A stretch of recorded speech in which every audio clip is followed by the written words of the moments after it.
I love to cruise, but I'm a retired teacher on a budget. In this video, I'll show you how I manage to sail every month or two without breaking the bank. Hi, I'm Mike. I retired after teaching for 32 years so I could travel, and this channel tells the stories of my adventures. The cruise line websites are almost always filled with splashy sails and countdown clocks that insist you must decide immediately. Don't let that pressure you into making a quick decision. While you may eventually use the cruise line websites, that's not where I start my search. I start with cruiseplum.com. That's a search engine designed specifically for cruises. Cruiseplum offers several search categories, but I find that standard search works best for me because it provides a wide range of filters and lets me sort by price. Before we dive in, I want to mention that this video is not sponsored. I have no relationship with Cruiseplum or any cruise website or company. These are just the tips and shortcuts that I've discovered over time. And if you have your own tricks for finding inexpensive cruises, please share them in the comments below, and while you're there, don't forget to like this video and subscribe to the Solo Budget Traveler. It really helps the channel grow. Cruiseplum is awesome because it simplifies the process of finding great cruise deals and gives you access to thousands of options. That said, the site does have a few limitations. You must live in the United States or Canada to use it, and while Cruiseplum tracks many cruise lines, some, like certain luxury or smaller operators, aren't in its database. If the tracked cruise lines went by too fast, they're also included in the description below. Also, some users have mentioned that Cruiseplum doesn't always have the absolute latest deals, but don't worry.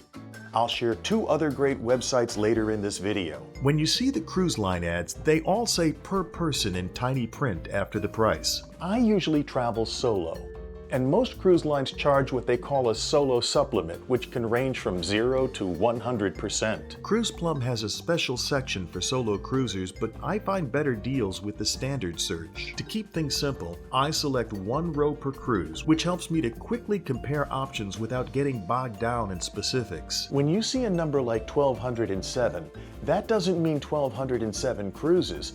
That means 1207 pages of cruises. On the day that I checked, there were over 24,000 cruises listed, so as you can imagine, filters are essential. I live in South Florida, so I'm fortunate to be within driving distance of 3 major cruise ports: Miami, Fort Lauderdale, and Port Canaveral. There are plenty of filters you can explore once you become a power user, but for now, let's focus on finding the best deals. Start by clicking on the column header titled Cabin Price Per Day. This sorts the results by price. If the first numbers you see seem sky high, just click again to flip the order so the least expensive cruises show up first. The least expensive cruise that met my search criteria on that day was on the MSC Seaside. Cruiseplum makes it easy to see the full cost of the cruise up front. While cruise line websites often show only the base fare, Cruiseplum provides the complete out-the-door price, including taxes, port fees, and gratuities. This transparency helps you to avoid surprises when you're ready to book. Let's focus on that MSC Seaside cruise for a moment. How can they offer a room for just $87 a night? Cruise lines don't rely on the base fare to turn a profit.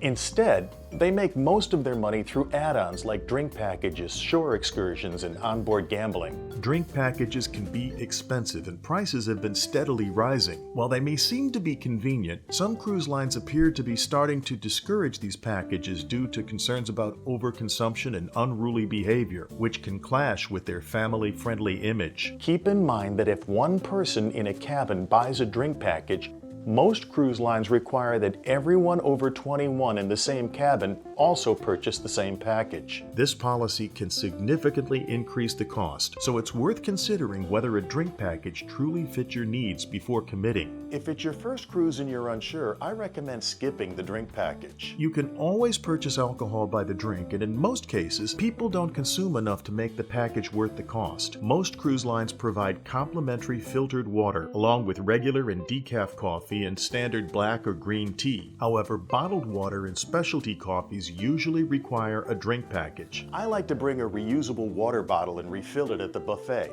That's an easy and cost-effective way to stay hydrated. Drink packages typically cost between $65 and $100 a day, with the break-even point generally being 7 to 10 drinks per day. However, most drink packages also include specialty coffees, soft drinks, and bottled water, which can add extra value. Many cruise line apps let you track your onboard spending in real time. That makes it easy to evaluate your drinking habits on your first cruise and decide whether a drink package is worth it for future trips. Some cruise lines allow you to bring a bottle of wine or two on board, though they often charge a corkage fee if you plan to drink it in a public area. Be sure to check the specific cruise line's policy ahead of time, as rules can vary. When it comes to hard liquor, cruise lines typically scan your luggage before embarkation. If they find a bottle, they'll either hold it until the end of the trip or discard it altogether. It's entirely up to them.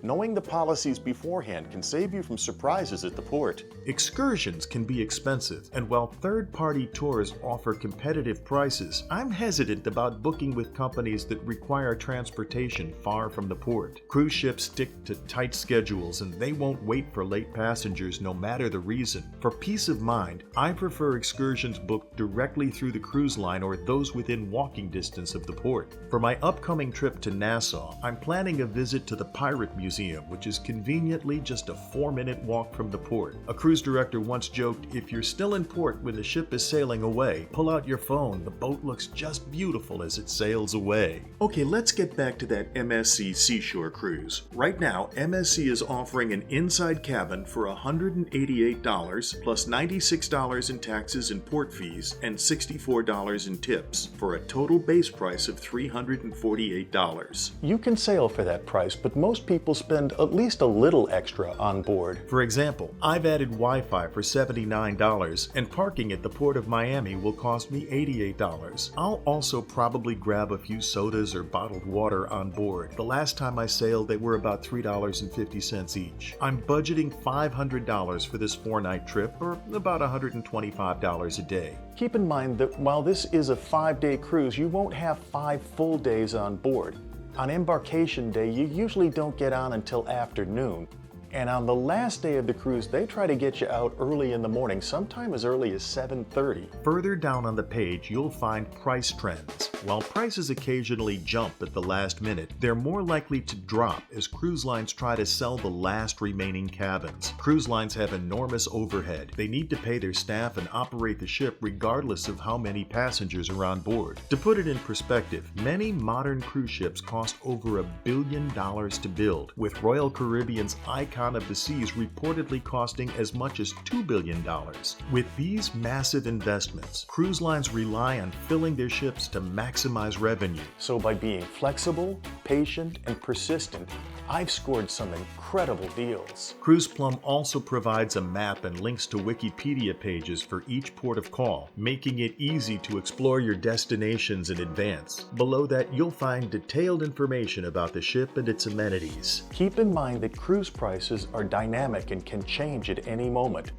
Prices aren't locked in until you or your travel agent clicks to confirm the booking. In fact, there are stories of people completing all of the steps to book, only to see the price change in the seconds before they finalize their purchase. That's a good reminder to act quickly once you find a deal you're happy with. I usually book through my credit card company to earn their points because their prices are typically competitive.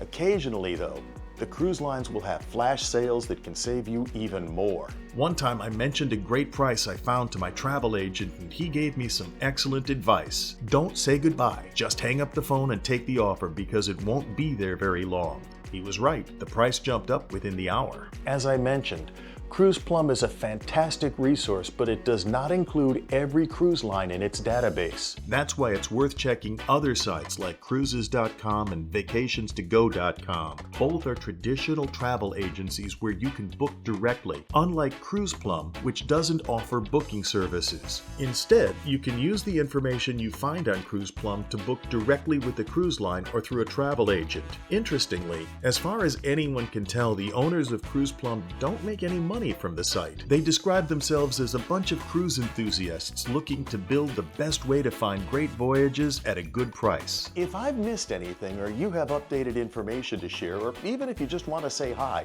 Drop a comment below. I'd love to hear from you, and who knows, your tips might make it into a future video. Thanks so much for watching, and until next time, bon voyage!